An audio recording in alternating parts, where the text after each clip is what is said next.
नमस्कार আমি আজকে আপনাদেরকে 200 কেজি ডিজিম্যাক্স ওয়েট ক্যালিব্রেশন দেখাবো কি করে করতে হয়। জাস্ট সিম্পল,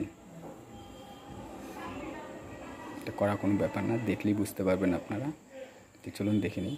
প্রথমে আমি মেশিনটিকে অন করছি। দেখুন 0 আসলো। আমি এখন 10 কেজি বাটখারা দেব উপরে। 10 কেজি বাটখারা দিলাম। দেখুন এখানে দেখাচ্ছে 5 কেজি 980 গ্রাম। তো বাটখারা নামানোর কোনো প্রয়োজন নেই। এখন আমি M+ প্রেস করে ধরে থাকবো, ঠিক আছে। এখন এই 500 লেখা আসলো। এখন আমি M+ ছেড়ে দেব। ছেড়ে দিয়ে টিয়ার প্রেস করবো একবার। টিয়ার প্রেস করবো একবার। দেখুন টিয়ার প্রেস করবো একবার। 5টা 0 আসলো।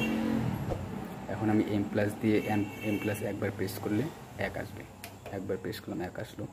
এখন আমি MR অন দিয়ে 3 ঘর সরিয়ে দেব।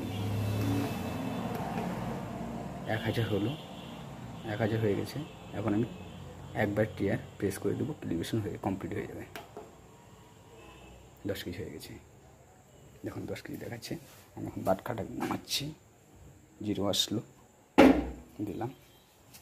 দেখুন 10 কেজি কমপ্লিট ক্যালিব্রেশন। ধন্যবাদ।